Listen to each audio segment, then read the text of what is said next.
Buen día. Somos el subgrupo 1 del grupo B2A del Laboratorio de Física 2. El nombre de nuestro proyecto final de investigación es Estudio del movimiento circular uniforme de una partícula cargada sometida a un campo magnético por simulación. Este informe está liderado por Tania Juliana Álvarez, estudiante de Ingeniería Civil. Jennifer Juliana Bayona, estudiante de Ingeniería Civil. Y Santiago Gutiérrez, estudiante de Ingeniería Electrónica. El fenómeno físico que vamos a presentar en este laboratorio consiste en la interacción del campo magnético en el movimiento de una partícula cargada que se mueve con velocidad constante, tomando en cuenta la teoría correspondiente a la fuerza magnética generada. Esto se llevará a cabo empleando el simulador Charge Moving Through Magnetic Field Lab perteneciente a The Physics Aviary. En este proyecto se espera que los estudiantes se pregunten qué relación hay entre la fuerza, la velocidad de la partícula y el campo magnético, y cómo estos influyen junto con la masa y la carga eléctrica en el movimiento circular uniforme que describe la partícula. El objetivo general de este laboratorio es entender la trayectoria que ejerce una partícula cargada cuando es lanzada con determinada velocidad en un campo magnético. Los objetivos específicos son medir el radio que se crea debido al movimiento circular uniforme producido por los efectos de la fuerza magnética en una partícula con velocidad constante. Determinar la relación entre el campo magnético y la velocidad inicial de lanzamiento con el radio de la trayectoria circular que traza la partícula. Determinar la relación entre el campo magnético y la velocidad inicial de lanzamiento con la velocidad angular y el periodo de la trayectoria circular que traza la partícula.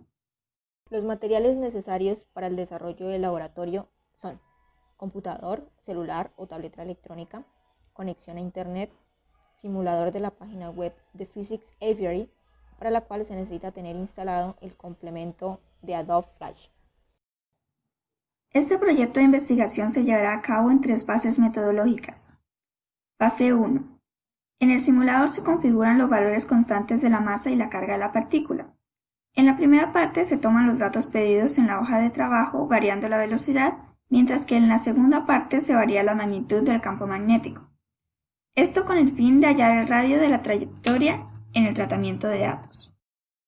Fase 2. Se realizan los cálculos correspondientes para calcular la velocidad angular y el periodo del movimiento circular uniforme.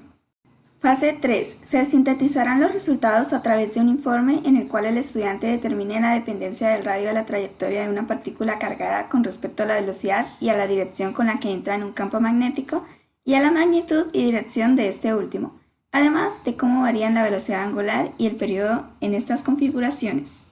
Para la primera fase se busca calcular el radio de la trayectoria de una partícula positiva variando su velocidad y manteniendo constante su masa, carga y el campo magnético.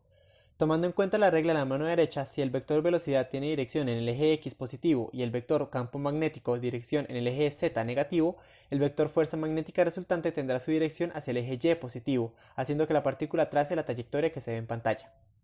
En la tabla se pueden observar los resultados de la toma de datos. Para calcular el radio de la trayectoria se empleó la siguiente ecuación. Teniendo en cuenta que los vectores de la velocidad y el campo son perpendiculares, la ecuación queda expresada de la siguiente manera.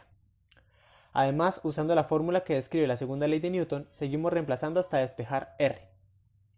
Finalmente se llega a la siguiente tabla. Usando las herramientas de Excel se puede observar la tendencia lineal del radio con respecto a la velocidad. Pasando a la segunda parte, en esta ocasión se usaron 10 configuraciones variando la magnitud del campo magnético, el cual ahora tiene dirección en el eje Z positivo. La masa y velocidad de la partícula se mantuvieron constantes, sin embargo ahora la carga es negativa. Como se puede observar, esto último influye en la trayectoria de la partícula, ya que la fuerza tiene dirección al eje X positivo, contrario a lo que nos indicaría la ley de la mano derecha. Repitiendo el procedimiento de la parte anterior, se realiza la toma de datos y se calcula el radio de la trayectoria con la ecuación encontrada. Finalmente, en la siguiente gráfica se puede observar la tendencia del radio con respecto al campo magnético, siendo recíprocos el uno con el otro. Como conclusión, esta propuesta de investigación es una herramienta útil para que los estudiantes refuercen sus conocimientos teóricos y comprendan mediante la simulación el fenómeno de la interacción del campo magnético con las partículas cargadas en movimiento. Respuestas a las preguntas adicionales. ¿Cuál sería la trayectoria de la partícula cargada al tener una velocidad orientada en un ángulo arbitrario respecto al campo magnético? Si el vector de la velocidad de la partícula forma un ángulo θ con respecto al vector del campo magnético, el vector de la fuerza magnética generada cambiará en magnitud y dirección debido al producto cruz que lo define. Sin embargo, la partícula seguirá describiendo una trayectoria circular uniforme, ya que esto depende si la velocidad y el campo magnético son constantes. ¿Qué ocurriría si la partícula lleva una velocidad demasiado grande al pasar por el campo magnético? Si la magnitud de la velocidad de la partícula es muy elevada con respecto a la magnitud del campo magnético, el radio de su movimiento circular también lo será, por lo que la partícula puede escapar de la región influenciada por el campo y así solo se desviaría sin completar el movimiento circular. ¿Qué ocurriría si la partícula posee una carga muy grande al interactuar con el campo magnético?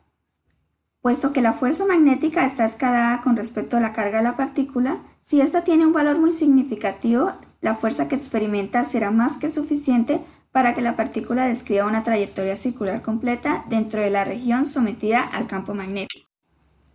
Esperamos que este laboratorio despierte en los estudiantes el espíritu investigador a través de su ejecución y que se animen a crear sus propios proyectos con el fin de mejorar su aprendizaje.